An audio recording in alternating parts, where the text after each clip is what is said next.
Thank you, Mr. Speaker. I move Amendment LC 004585/7. Representative Filippi moves Amendment LC 004585/7. That is seconded by Leader Newberry, Representative Roberts, Representative Chippendale, Representative Macbeth, Representative Giarrusso, Representative Morgan, Representative Riley. Proceed, Representative. Thank you, Mr. Speaker. And I believe this is the last amendment, so I won't belabor the debate. What this amendment does is it requires this body or the Senate to approve any legislative grant. I actually really like the debate we had tonight about the community service grants, or what we formerly called the community service grants, because it gave the representatives a chance to debate the expenditure of public monies. I believe our state constitution, Article 6, Section 11, requires the legislature to vote by 2/3 to approve any public monies for private purposes. And I think that having us debate legislative grants adds an extra layer of protection and transparency, which our constituents want and deserve, and in many respects, I think they're legally entitled to. So I'll take any questions. It's pretty straightforward. Thank you. Whip Trillo. Mr. Speaker, could I be recorded in the affirmative on all the amendments on this article so far? You may so order. Thank you. Whip Edwards. Thank you, Speaker, members of the House. I rise in opposition to this amendment.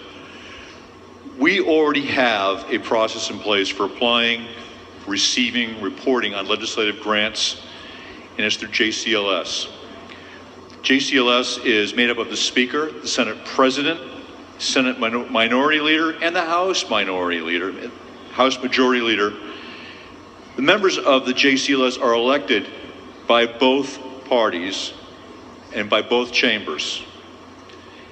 And this requires every legislative grant to be approved by a vote of both chambers.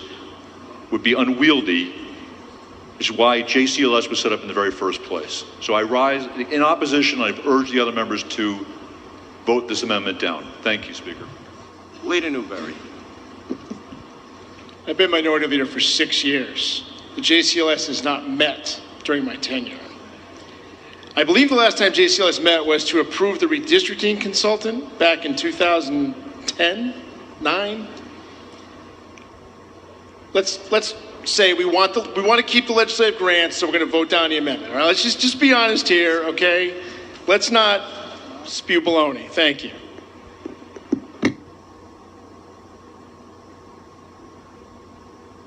Representative Morgan.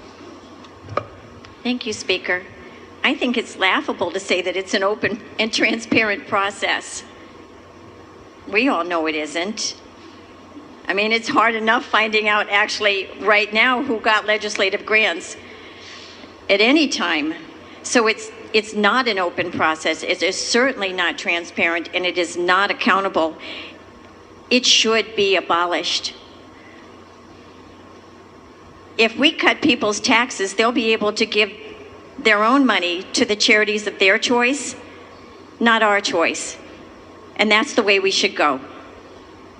Legislative grants should be abolished, eliminated, and we shouldn't make any foolish arguments about how transparent and easy they are to discern. Representative Filippi. Thank you. For the edification of the body, Article 6, Section 11 of our state constitution, it's one sentence. The assent of 2/3 of the members elected to each house of the General Assembly shall be required to every bill appropriating the public money or property for local or private purposes.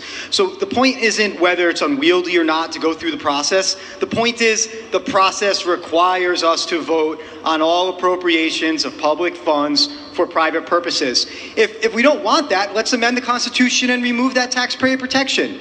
But if that taxpayer protection is in there, let's honor it and follow it. Thank you. Representative McLaughlin. Yes, Mr. Speaker, I won't hold everybody up, all right? And in this General Assembly, legislative grants, for people to apply for them, they go through a process. So don't come up with this obscure notion that, there's something phony about them. I have people in dire need, okay, that depend on legislative grants for food during the wintertime, heat during the wintertime.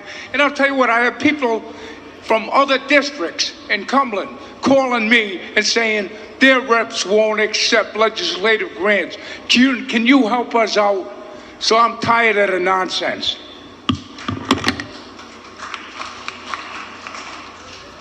Leader DeSimone. Thank you, Mr. Speaker, members of the House. Look, the night is getting late, and I think we all can predict the outcome of this amendment. But for the record, let me just say this. Every legislative grant has a sponsor. They have to fill out an application, and then once the work is done, they have to come back and show receipts for the work. So that's the facts of the legislative grants that are left.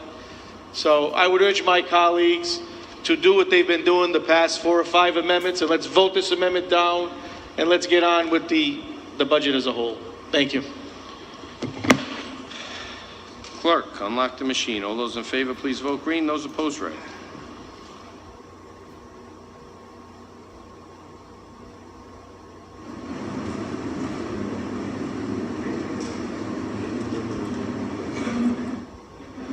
Clerk, lock the machine.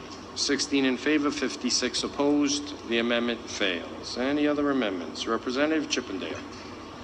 Thank you, Speaker. At the appropriate time, I have 6 amendments I would like to, no, I'm just.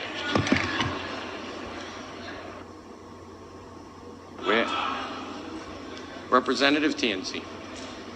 Thank you, Speaker. Without objection, I'd like to have my vote changed on Article 5 on the amendment from a yay to a nay. You may, so ordered. Thank you. Chairman Abney. Thank you, Mr. Speaker. Could I